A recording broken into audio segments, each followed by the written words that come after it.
Hello and welcome back to another episode of the Capes and Lunatics. I am Phil. Joining me, as always, because it is a Secret Wars episode, it is Justin the Owl. Woo! Swooping on in. Woohoo! That's right. So yes, this will be part 4 of Secret Wars 2, and even higher part of Secret Wars in general. Yeah. Now with more cocaine. It's part 4. There's like part 9 of the series we've done so far. Oh, you know what I did want to bring up? Tangentially, Marvel. Coming from the real world, what is that shuttle they sent up? The the Artemis or whatever, Artemis 2 or whatever. Oh yeah, right. Did you happen to notice the configuration of the crew they shot into space? 4 people, 3 men, 1 woman. Sound familiar? They're like, we can make it happen for real if we really try. I know. If you're one of them, aren't you like, yes, I get superpowers? But then it's like, okay, we're gonna draw straws to find out who becomes like the Rock. Yeah, who becomes a Rock? Yeah. Or they could become like the version of the Fantastic Four from the Venture Brothers.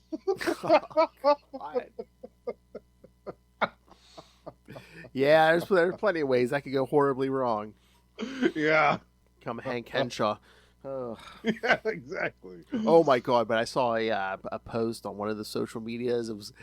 It said, yes, these astronauts are now the people who have been the furthest away from the Trump administration, and I love that for them. Yeah. They're the lucky ones. That must be kind of calm. I mean, just in general, it's like as long as you're not up there with like any a-holes or anything, it's like yeah. The space station's pretty cozy once you get used to it. Yeah, I'm basically in a tin can, but hey. Yeah, my pee's floating all over the place, but whatever. All right, so let's get to this Secret Wars 2. Yeah, I'm sure we have plenty of thoughts on this. Yeah, it's a weird badge. Jim Shooter. Yep. Oh, and yes, for those of you listening on the audio, yes, you should check out the video for this. Yes, Justin the Owl finally on camera again. Back on camera. I'm not coughing every 5 minutes. Got the eye candy back on screen. So. For a little while. For a little. What do you mean for a little while? Gotta keep them coming back for more. Oh my. Well, when summer's coming, you get high. That's true. Yeah. Can pull a topless Charlie Esser. That's what we should have did in honor of Charlie. Every Secret Wars 2 episode, we should have did it topless. Oh yeah. Yeah. With the cell block D background. make doubly damn sure Lilith wasn't going to join.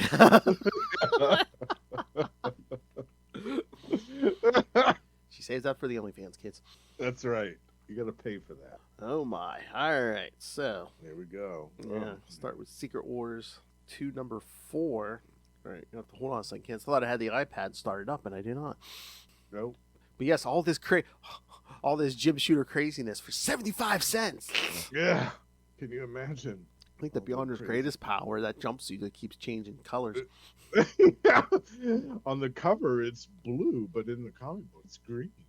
Yeah, and I'm trying to remember. I think in the Alpha Flight, didn't they color blue too? So it was red, I thought. Oh, maybe. Yeah, he might have went all Hank Pym. Yeah. Yeah, there was a red. Well, on the cover, I think inside it was. Man, they love their jumpsuits in the '80s. The Beyonder, Hank Pym. Yeah, I guess that was the thing. I don't remember it. Like, I don't remember.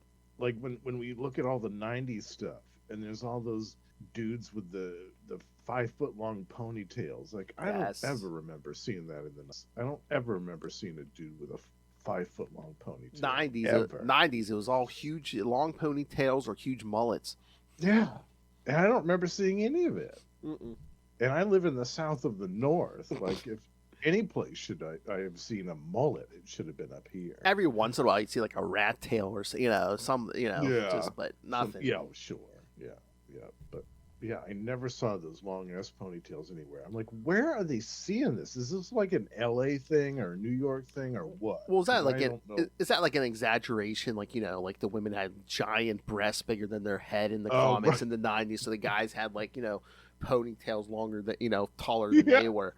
Yeah, they can only make their pecs so big. They've got to elongate something else.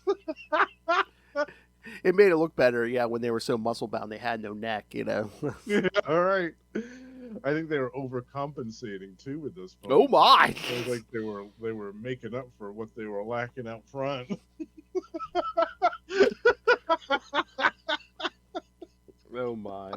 I was gonna say it's not like those guys who are completely bald on top and have like they grow their hair like down to their butt. Yeah. The Gideon method, they call that. Remember Gideon from? Oh yeah. I was gonna say Hulk Hogan, brother. there you go, him Russell, too, the Hulk Hogan. Yeah. Got a giant bleached blonde too. Howdy, y'all. Oh man, we're gonna have to get like we keep saying we're gonna get Russell back on. You know what we should do? We should do a special. I think. Did you see the newest addition to the Energon universe is coming in June? I think. Mask. Oh yes, that's right. Yeah, Uh-huh. that would be cool to talk about.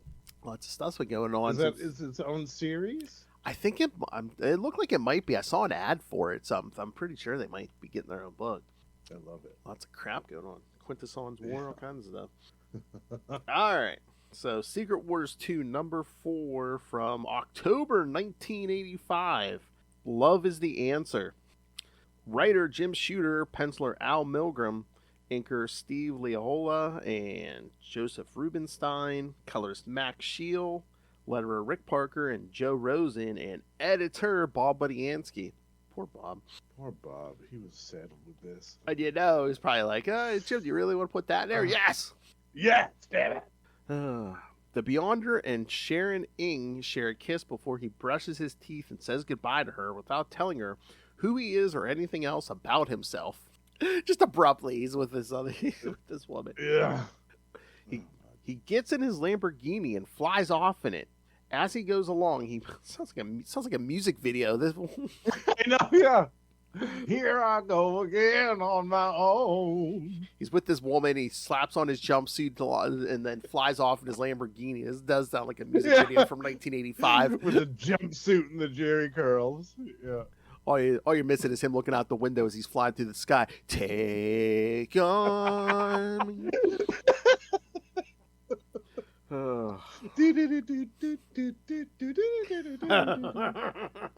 Or just be like Bon Jovi. Wanted. Says he flies off in his Lamborghini. He goes along. He ponders on the human emotions such as desire. He means to experiment further with the humans. So I don't think he was just experimenting plenty. No, he didn't do enough with Ing. I know. He believes that all humans follow predictable patterns. He finds one being, though, Algrim the elf, that does not fit this mold, and he decides to restore him from the lava pits he's in from fighting Thor. And we're going to get to this, I think, not next month, but the month after, maybe. So. Oh yeah. Once we get to the Thor issue, yeah, we'll get to him. Yeah. He awakens him as Curse with a K. And this being walks through the sea towards the U.S. I love the Beyonders. Like, yeah, I could teleport to the U.S., but let him walk it off. Yeah. He needs a bath anyway. He stinks. He also finds Cindy Adams, Brandy Clark, The Thing, Silver Surfer, and Captain America each have desires he tries to understand. As he thinks of these desires, American F-16s try to take him down. They shoot his car, and he swaps places with one of the pilots in the F-16. Later, surprise! Exactly. Later, the Beyonder shows up at Molecule Man and Volcana's house. She leaves, and Molecule Man tells the Beyonder about love and what it is and does for humans. The Beyonder thinks on this and then teleports back to Washington to find Sharon Ng has committed suicide. He revives her and asks her of love. He then decides that Dazzler is a woman he desires. Here we go. He tells Sharon to leave, and she does. All right. Got a question for you after this synopsis. I think I know what it is. All right, I'll give you time to ponder on it. What's worse, Dazzler, this issue or the graphic novel? Think on that. And they're written by the same guy. Oh God, yeah. Meanwhile, Dazzler is being transported by, is it Oz or OZ? Because they have dots between it here. OZ, transported by OZ Chase as his prisoner.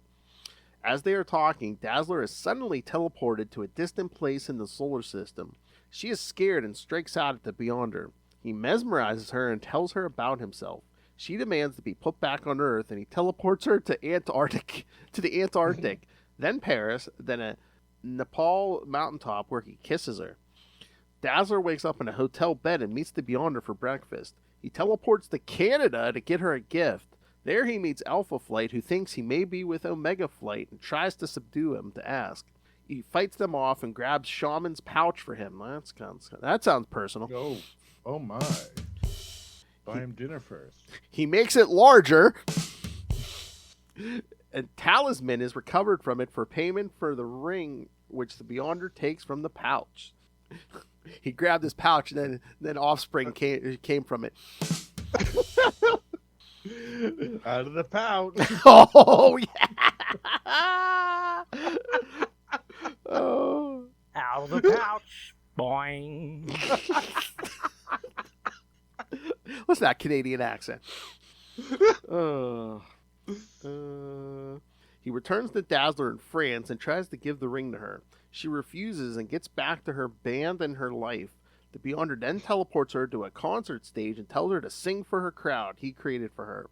She refuses again and they teleport to the city. There the Avengers try to stop him since they know what damage he can do. They fight and Dazzler finally stops them. They both then teleport to Nepal. There the Beyonder tries to show her that she is not nothing to him as she claims. He turns her into pure energy and they kiss. She gets scared and flies off, and then the energy drains from her and she falls to the earth. There she dies, and the Beyonder lashes out with an energy force that destroys a galaxy far away. Then he brings her back to life and realizes the meaning of true love and releases her from his mind control. He then tells her that she will forget all that has transpired and she will go back to being herself and living her life. All right, so let's keep score. How many women have died in the Beyonder's presence he had to due to his actions, and he had to bring back this issue too? Oh my god. Yikes. Yikes on bikes, man. He's a horny little bastard, isn't he? Yeah. Oh, I don't think I understand desire. I guess I'm going to have to bone more Earth chicks. Yeah. And again, he's very centered on Earth. It's not like it's like, oh, look at the ears on that Skrull or nothing. No, he's centered on Earth. Traveling around the universe. Yeah. Shacking up with Shalabal. And maybe it's like the wrong hair color, but yeah, I didn't realize at first that was Dazzler on the cover. Yeah, I didn't either. Yeah, I remember because I read this when this came out. I was like, "Who is that?" They should have like put her in her costume, so then people would be like, "Oh, hey, there's the Avengers. There's Dazzler." Yeah, exactly. There's Dazzler. There's a lot of stuff going on here. Yeah, weird. So, I don't know, man. I think in light of reading this, and especially after we've read the motion picture thing, I think we ought to check Jim Shooter's notes for some nasty Dazzler /fics, because I think that. Yeah, that's what I was going to say. Weird fixation with her for some reason. Do you think she was Shooter's thing, such as like She-Hulk was Burns' thing? Yeah, absolutely. But with Dazzler, it was like rather than John Byrne making Jan a more powerful, sassy character, like Jim had this fixation with making Dazzler like conquerable. You know what I mean? Yeah, like she having all these men just come along and sweep her off her feet with whatever they were doing. Like at first she resists it, and then they find a way to break down her resistance, and it's gross. It's gross. He always seemed to like to make her get distracted, you know? Yeah, which is it's bonkers to me. I don't get it. I know. I remember thinking back in the day too when I read this as an 8-year-old. I was like, "This is gross." Do we have to like put it like? I mean, he's gone now, but do we have to put Shooter on the list with like Frank Miller? Your mother's a whore. We might have to. It's a distinct possibility. I don't know. I still go back to this issue though for the art because I love Al Milgrom. Yes. Yeah. And I love his Avengers. Like I will go back to that. His Avengers and his Hulk, I will revisit any day of the week. Oh yeah. But this story is a mess, man. What a freaking mess. And that woman taking her life over him, like, oh yeah, here's our Romeo and Juliet moment. Like, no, this is this is crazy. And This that's the thing. Like, it never gets fully explained. So is she completely in his power? I thought he was over that. I thought he was like, oh, this is too easy, or I can't discover stuff if they're completely into my power. So yeah, she has free will now. Like, I don't. I mean, was she completely under his mental domination, or was I don't know, was she just under a spell from that magic wand? No, yeah, I got the magic stick. I don't know. I mean, he's basically a universe. I mean, yeah, I get it. Like, he can do everything that she wants. I mean, I'm sure. Yeah, I mean, he can reach into her. I'm sure he can read her mind too and see exactly what she likes, and everything. Yeah. Take her up to cloud 9, literally. Exactly. I don't know though. It's creepy. There's an edge to the story that's creepy and gross. I don't like it. I don't know. And some of that just like Marvel was like pushing Dazzler hard at this time, because I don't even think it was Shooter. Was it the Falco? Was somebody, like when like Galactus took Dazzler for a herald for a while. It's like everybody was like, had some kind of designs on Dazzler at some point. Yeah, they were trying all kinds of stuff with her in the early 80s. They gave her a new costume. They tried to revamp her powers a couple times. And then they put her with the X-Men, which I thought was great. Yes. I loved it when she was in the X-Men. Again, makes sense. Finally. She's a mutant, yeah. Absolutely. I was like, finally, a good place for Dazzler in the X-Men. Like, this is great. And that's when I started reading the X-Men. She was... but yeah, for a while, they didn't know what to do with this character. And it shows. Mm-hmm. It shows. Well, that's what I wonder with Secret Wars 2. I mean, was this Shooter's plan all along, or was he just like playing it where it's just like, is he kind of writing a lot of it as he's going along? Because I'm just like, was this the entire plan the whole time? I don't know. Unless he set a beginning and end point, and it's like, well, let's fill in the blanks in the middle. Yeah, which came first, the motion picture special or this? Well, I wonder if they were overwhelmed too, because this is the first time stuff has like leaked into everyone's book. I mean, the original Secret Wars, they all left, and then you saw them come back, but True. Things weren't going on in the book. Yeah, this was a multi. Yeah, how many parts was this in total? Like, oh god, I can't remember, but whoever had a Marvel book at the time is pretty much. Yeah, I know it's like in the 20s or 30s as far as the issue count. Because everyone got a Secret Wars 2 tie-in. Because again, I mean, there were so many people who didn't even go to the first Secret Wars. Like Daredevil, Doctor Strange, Power Pack, Alpha Flight, and Rom Space Knight, as we'll see. Hell, even half the Avengers, like the Vision and the Scarlet Witch, weren't there. Yeah. Yeah. Crazy. Yeah. What did you think of this? Do you? I remember reading this the first time. And I'm like, what the heck is going? As a kid, you're like, what the hell is going on here? Yeah, exactly. As a kid, you're confused. You're like, what is this? What's going on here? Why are people killing themselves over the Beyonder? Even as a child, you're like, you're not supposed to treat women like, Mm-hmm. When he was laying naked in the igloo under the fur thing, I was like, what the frig? Like, this is crazy. I was waiting for, hey, you want to see the North Pole? Yeah, I'll warm you up. I mean, was that Shooter just trying to titillate the I don't know, the teenagers? I don't know. I think he was trying to titillate himself, to be honest with you. Pinching his nipples while he's writing it. Exactly.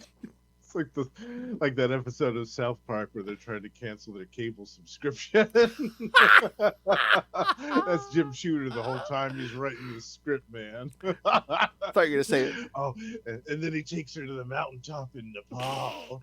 I thought you were gonna say Mel Gibson from South Park. No, don't torture me as he's strapping himself into the rack. Don't torture me. Oh, Allison, put those cigarettes out on me.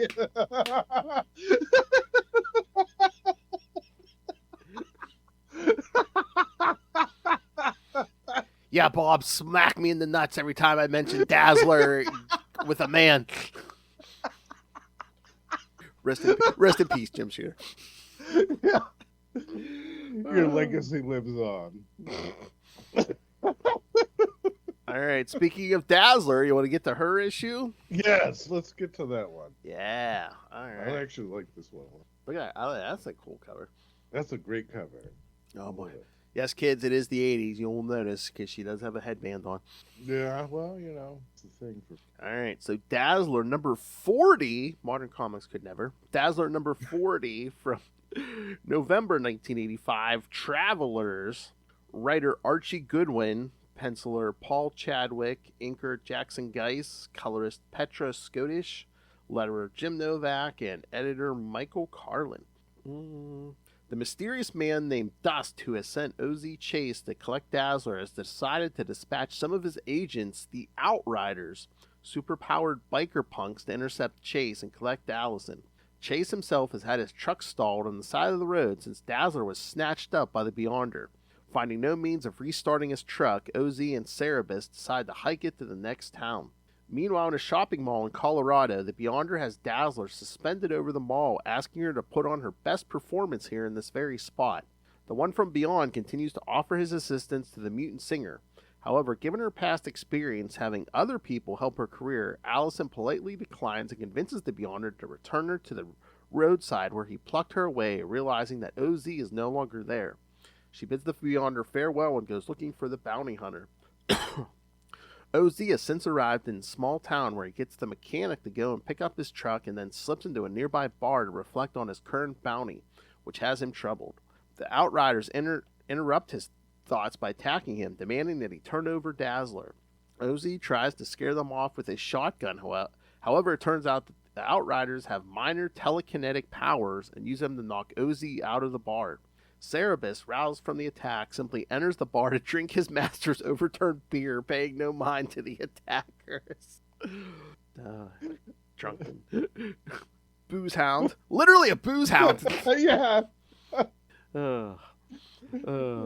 OZ is saved at the last minute by the arrival of Dazzler, who attacks the biker trio with her light powers. Seemingly outclassed, Dazzler is able to fight off the Outriders. However, their powers soon begin to increase exponentially, causing massive collateral damage.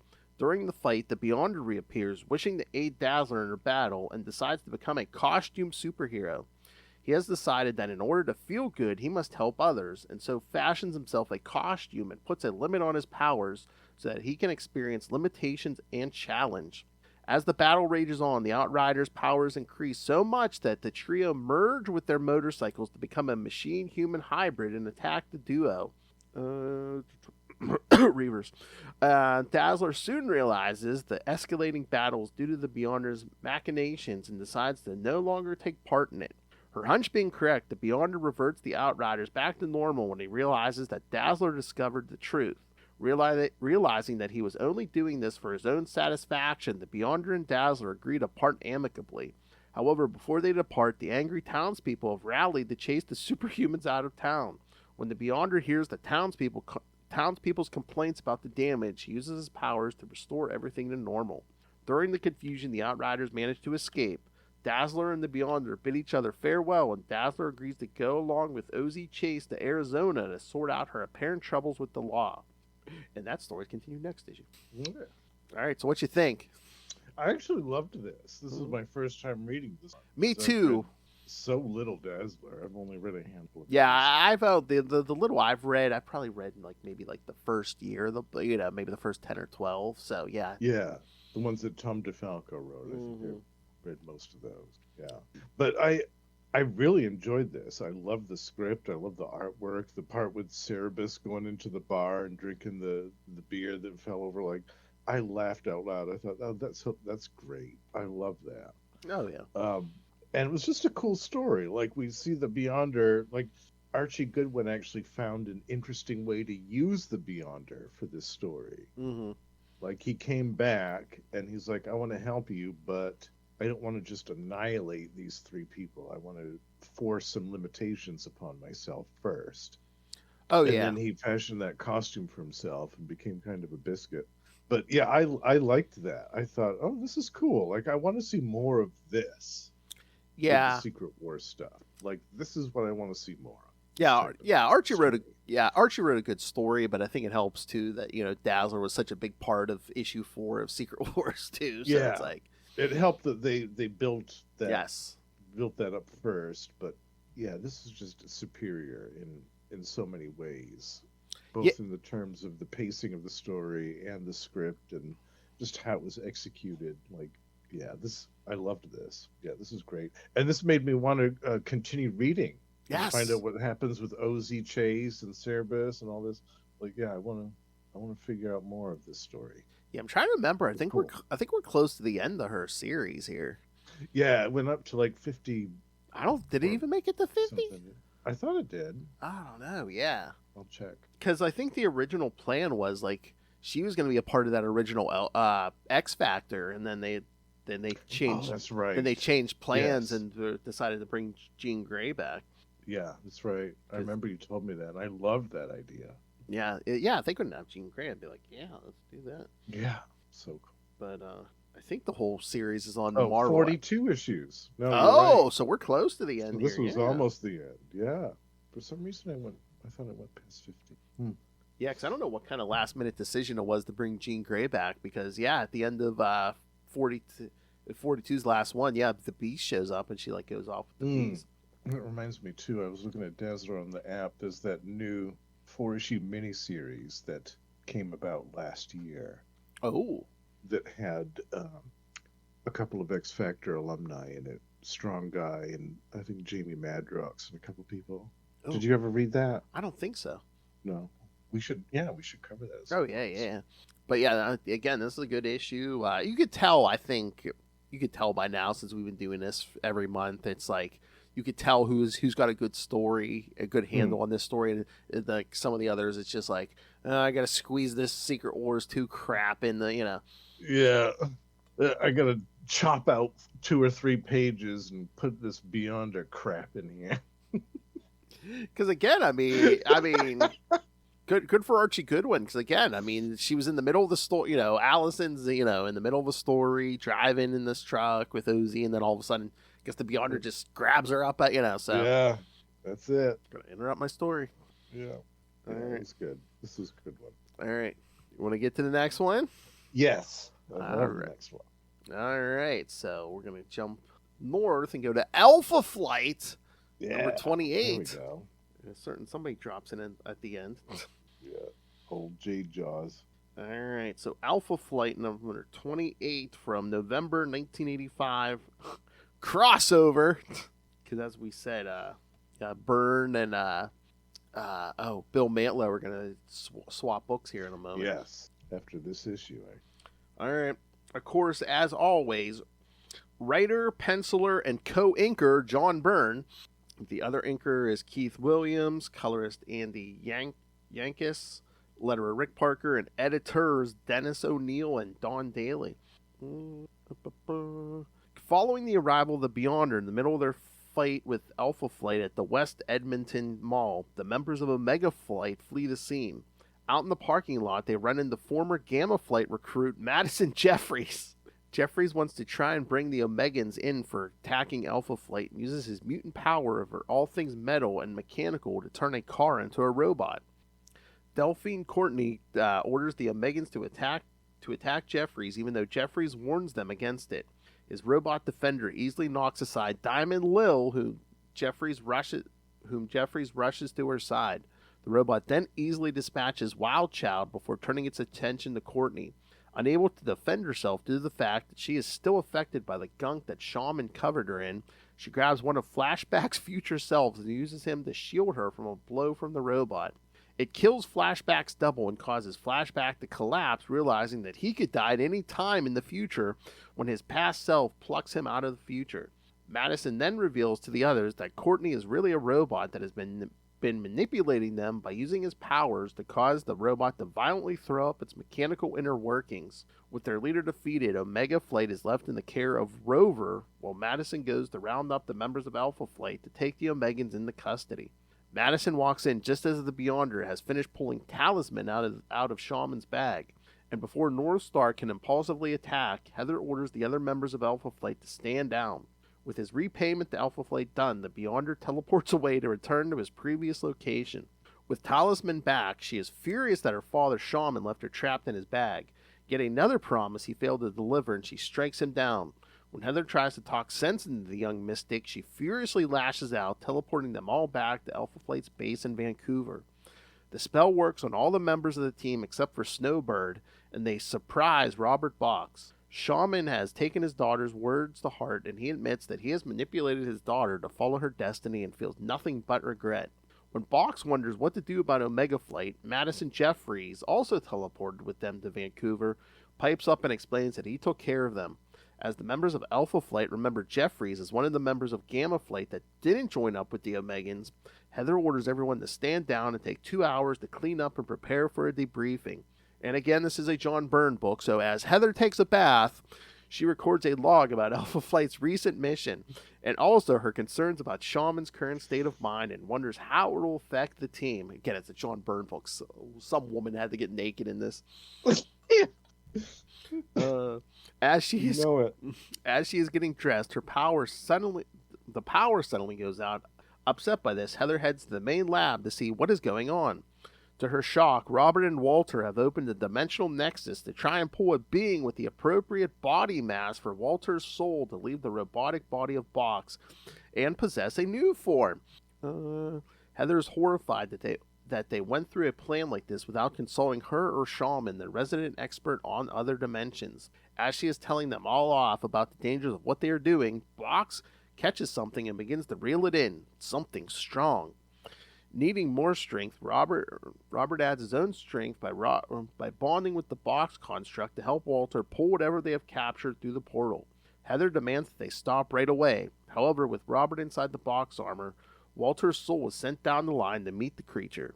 Jeffries enters the room and mans the controls and reports that whatever they are pulling through is big. When Box succeeds in pulling the body through, he soon realizes too late that they have pulled back the Hulk as the Green Goliath gets up and strikes him with one powerful punch. Yeah. There it is. So unlike the Dazzler story, Byrne was like, well, I'm just going to... The only tie to Secret Wars 2 is I'm going to show the aftermath of that scene from Secret Wars 2 number 4 and then F it. Yeah, that's right. He was like, to hell with it. I'm going to put him on the cover. I'm going to put the little tag up in the corner, and that's it. I need page count for a woman in a bathtub. That's right. And he had to resolve the plot from the previous issue. Yes. Omega Flight, because that was the whole thing. I love Flashback. He's like, because he pulls his doubles from like throughout his timeline. He's like, oh no, I could drop dead at any moment. Oh yeah, he's freaking out. Yeah, that team went to hell real fast. Yeah, and I'd forgotten that like Walter Lankowski's like doesn't have his original body. He's basically been in the Box armor. Yeah, he's been stuck in that robotic body for a few issues now. Walter, he had a rough go of it for a while. Yeah. I guess there was a lot going on because I was like, well, Puck's here, but we really didn't get much with Puck. Yeah, well, that was the thing. I mean, we covered some of that early Alpha Flight stuff on Marvel Tales a few years ago, and that was the thing. Like it was a classic John Byrne story mechanism where he had the team unite for the first issue, and then the second issue he had them all split up again. I know. Sent them all to the 4 winds. Like, all right, you guys all do your own things now. I mean, you got a lot of characters. I mean, look at that corner box. There's 8 heads in that corner box. Totally. I get it. It makes sense. But I also, it's another reason that I love Alpha Flight. You were always surprised by something. You never knew what was. And again, they didn't have as much history as like the Avengers or anything, so like it could play with whoever and however you wanted. You could have members swapping bodies and all kinds of stuff, killing off the leader like they did. Oh yeah, when's that happen? Like, yeah. That was, I think, issue 12 or something. Yeah, it's like the end of the first year, and then they don't bring him back to like right around the. It was like was it like right before 100 or something? Later, yeah, yeah. Well, that first one was a red herring. I think it was like a clone or like an alien. Oh yeah, it might have been. Yeah. Something like that. But even still, the red herring didn't come for like another couple years. Yeah. It was at least 10 years. Yeah, I think because it was early 90s. Yeah, it was wild. Because that was a shock. Because again, when we covered that early stuff, it's like Byrne, like delve into his history and stuff and how he met Heather and everything, and it was like, issue 12, you're gone. Yep, hit him with a curveball. He's good at that. Oh yeah. I forgot how good some of this Alpha Flight was. Yeah, this is my favorite version of Box too. I love this. This Oh. look for Box is awesome. Oh yeah, that's just like I mentioned. Yeah, this issue was John Byrne's last on Alpha Flight. Yes. Following this issue, the creative teams of these two books would swap places, with Byrne taking over the Incredible Hulk and Bill Mantlo and Mike Mignola moving to Alpha Flight. So Yeah. Yeah, and Mike wasn't on this book for very long either. Just a handful of issues, and then some other people. I mean, I get it, but Yeah, that's so weird. It's like you leave a book in the on a cliffhanger. Yeah, and swap creative teams with another book like that. Didn't really do that much back then. It was cool. And the final pages in this issue occur simultaneously with the final events in Hulk 313. Yep, he was on his way back from the long exile. Can you imagine? Yeah, Alpha Flight pulls him out. Doctor Strange is like, "Come on!" Yeah, you know how hard I worked to do that. How much property damage and how many heroes had to get involved in Hulk 300? Come on! Yeah, damn Canadians. That's one of my favorite issues. By the way. Oh, 300, yeah. That should, you know what? I never want to step on Gamma Charge's toes, but I'm like, man, we should do that issue and then like do some of the Crossroads stuff. On the show, so we can talk about that anytime you want. Yeah, absolutely. Do some of the Crossroads stuff. Yeah, love the. All right. All right, you ready for the next one? Yes, let's switch gears entirely for the next one. Which is not on the Marvel app. But I have the floppy. ROM 72. One step beyond. See, this is another one. This book was close to its end. I think when it go to 75. Yeah. Yeah, this was almost over. Yeah.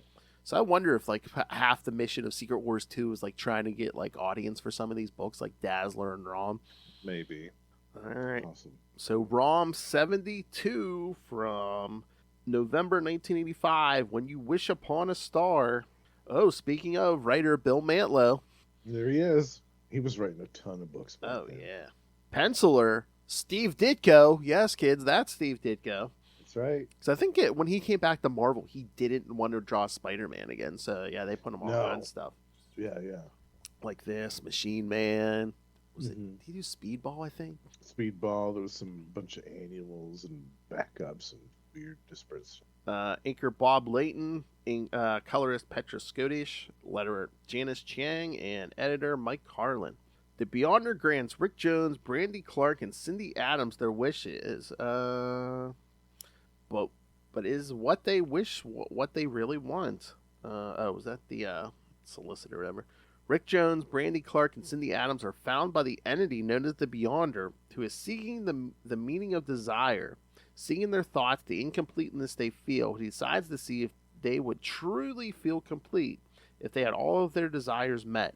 The Beyonder cures Rick Jones of cancer, removes the Wraith mind from Cindy, and turns Brandy Clark once more into Starshine. The trio is in disbelief as the Beyonder offers to fulfill all their wishes. He then turns Rick into a second Hulk and then sends Rick and Brandy into Limbo to retrieve the Wraith that had killed Cindy's parents. The Beyonder takes two glowing orbs that are the life forces of Cindy's parents from the Wraith and sends it back to Limbo, then restores Cindy's parents. Still not understanding desire, the Beyonder restores Rick back to his normal human form, though cured of cancer. He also restores Brandy to human form and fulfills her wish by sending her across countless galaxies to be by the side of her true love, Rom. So, yeah, this might be one of the weirdest Secret Wars 2 tie-ins because the main character does not appear in this issue. Only in that corner box. That's it. Yeah. Yeah, we'll find out what happens to him soon, but yeah, he wasn't in this at all. Even Rob couldn't make it to his own book for a Secret Wars 2 tie-in. Well, I was kind of surprised by that because I thought, like, when I saw that Rom was getting a tie-in to this, I was like, okay, so Rom and the Beyonder are going to meet, and somehow the Beyonder is going to grant Rom's wish of becoming human again. At least temporarily, like he gave Matt Murdock his eyesight back for an issue. Exactly. Yeah. He's going to separate him from the armor. He's going to find some way to grant this wish. And then there's going to be some tragic twist of fate which happens and forces him to relinquish this. I thought for sure that's what it was going to be. But then I read this and I was like, wow, he's not even in this. Like, this is all about Rick and Cindy and Brandy. All right. But I had been, of course, I had been reading this book, so I knew what was going on with these characters, and I was invested. Hmm. And I thought, they're not going to kill Rick Jones. They're not going to have him die of cancer. But how are they going to? I wonder though, is like maybe we're using the Beyonder in this issue to clean up some stuff because it's like Bucky Barnes is dead at this point, so it's like, are we really going to kill off Marvel's #1 sidekick at the time? And Right. I don't think so. Yeah, and also like how were they going to feasibly separate Brandy Clark from the Starshiner? Like, Yeah, that was a feat that nobody on Earth, with the exception of probably Reed Richards, could imagine.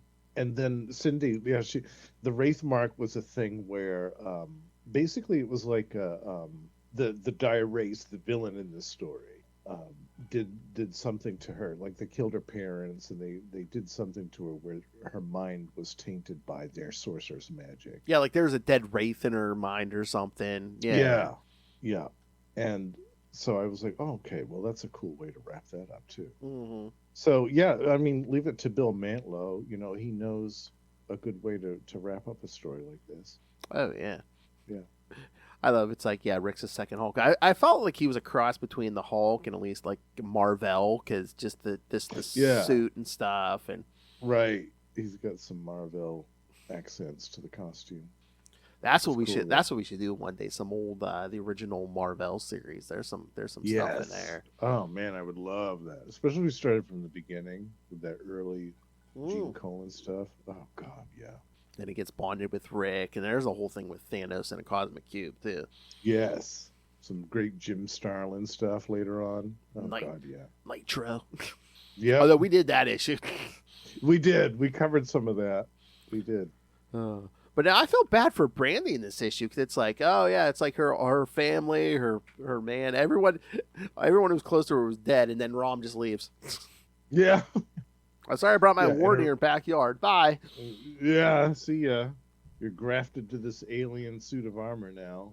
Have fun with that. Yeah, I hadn't read this far in the series yet because I basically just read like the first whatever that first omnibus we were talking about covered. Oh right, yes. Yeah, like I know there was a Wraith War, like we already been through that and everything, but yeah, the Skrulls. Yeah, I can't remember when Brandy gets the armor. What issue that was? Might have been around 50. And like I remember hearing mention of like Rick Jones in this form and stuff, but I was like, oh yeah, Secret Wars too. Yeah. But you knew it was coming because like the Beyonder was mentioning them in Secret Wars 2 #4. Oh yeah, yeah.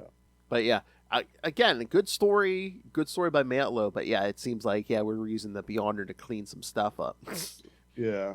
Well, it was a convenient way to do it, and maybe they knew. Maybe the writing was on the wall. Maybe at the end of this, because they were taking it back to Galador, which was the home, and maybe they did know that there was an end in sight, and they were trying to wrap things up as tidily as possible.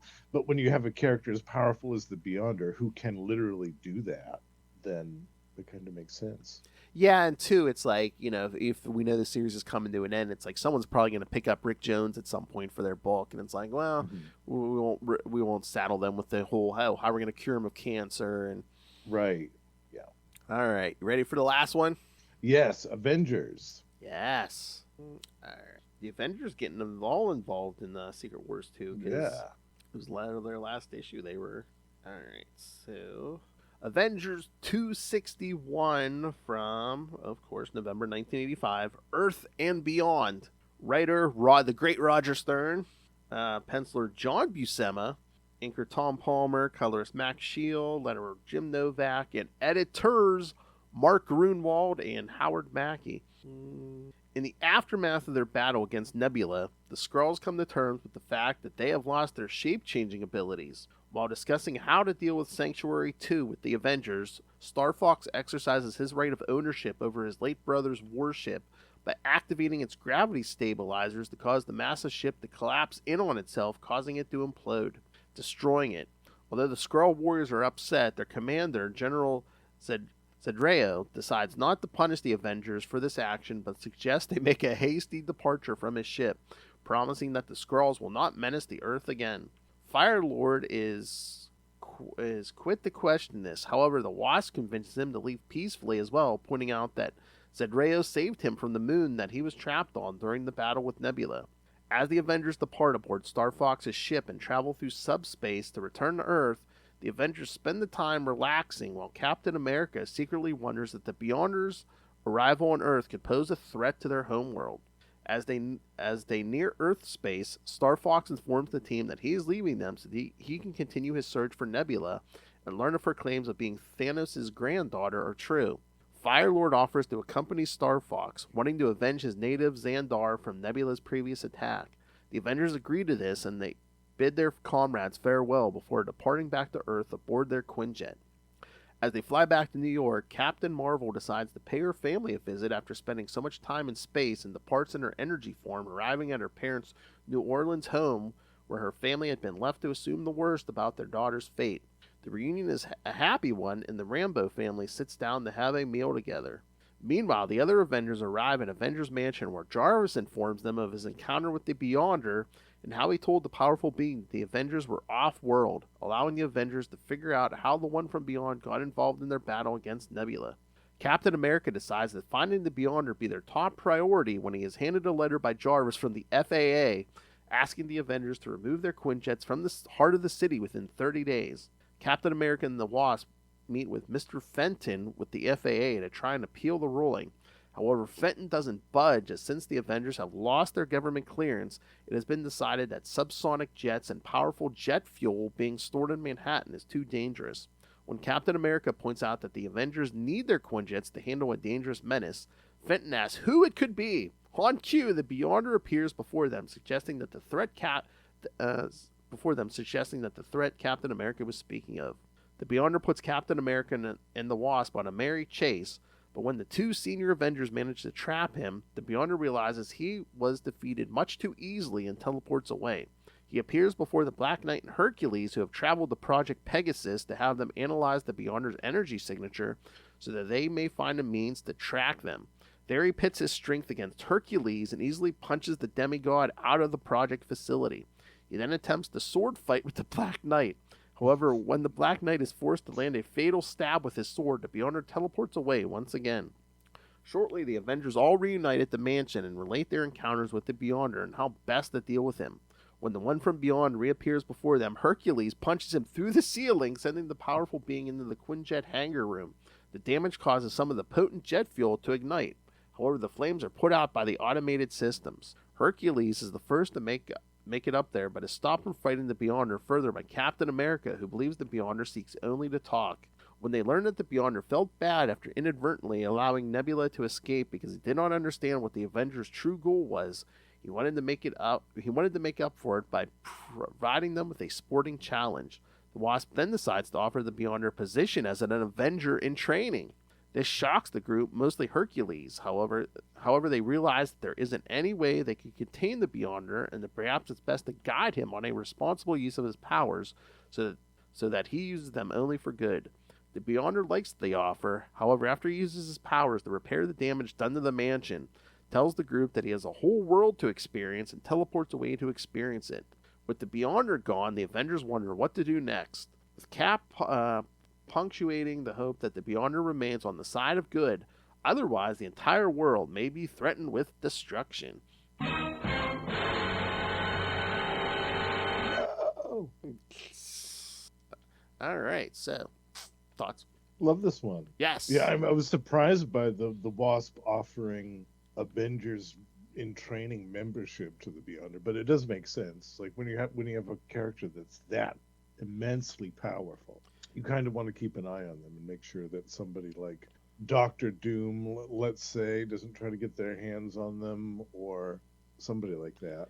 And then again, it makes more sense if you're going to like suggest that they do or don't do something, and it's like, oh, well, you're in training, and so it's not like you were just some stranger coming up saying, don't do that. Right. So he's like, who are you to tell me what to do? Yeah. Yeah, and I love the fight between the Avengers and the Beyonder. That was great. Hercules punching him up through the building. Hercules basically like, can I smite him more? Yeah. That was fun.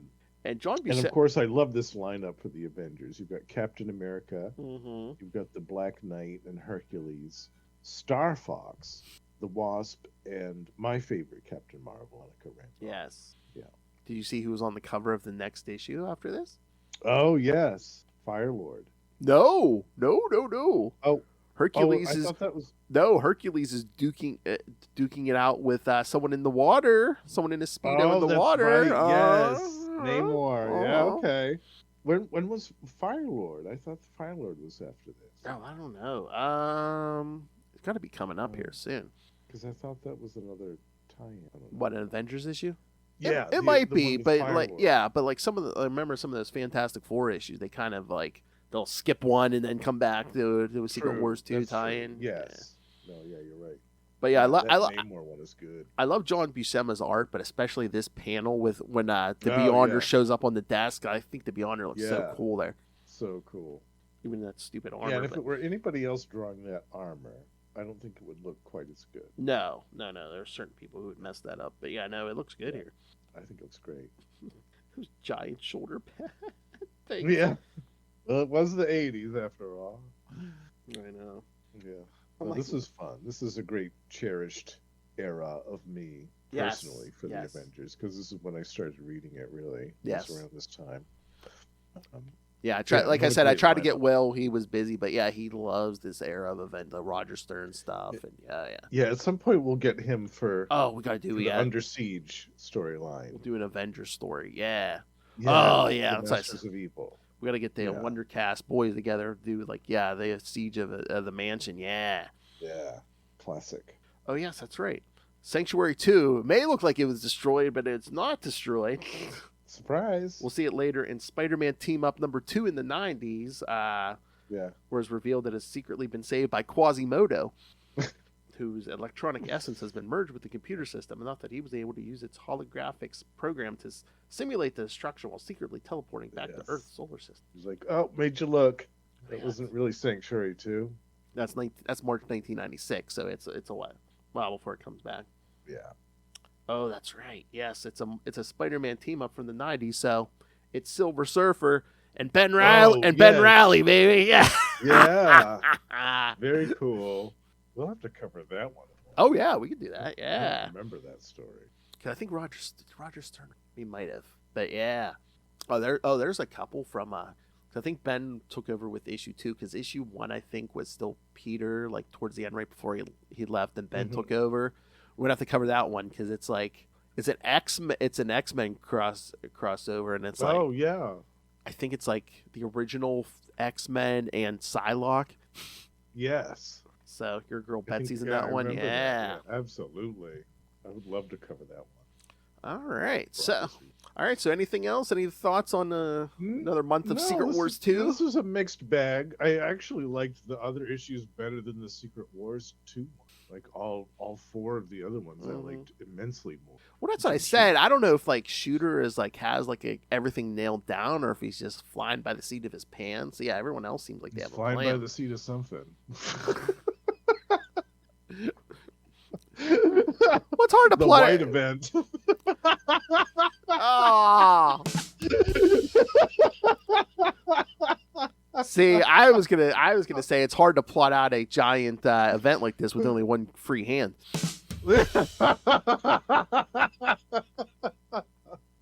Oh, Allison.